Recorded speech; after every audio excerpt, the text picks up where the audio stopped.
আমি চলে এসেছি বাংলাদেশ তুলা গবেষণা মাঠে।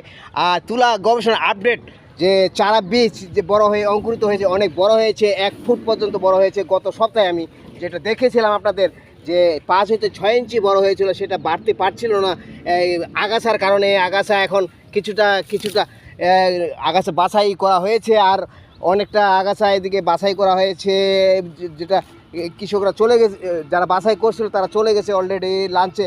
আর আমি এই সময় এসেছি ভিডিওটা করতেছি। আর এখানে ঘাসগুলো অর্থাৎ আগাছাগুলো হয়েছিল, সেই ঘাসগুলো এক এক কাকা নিয়ে যাচ্ছে তার গরুকে খাওয়ানোর জন্য।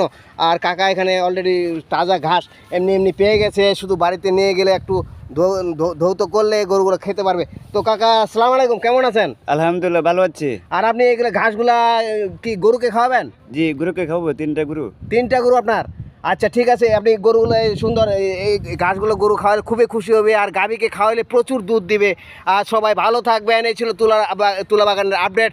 আর সবাই ভালো থাকবেন, সুস্থ থাকবেন, সবার সুস্থতা কামনা করি। Thank you very much. God bless you everyone.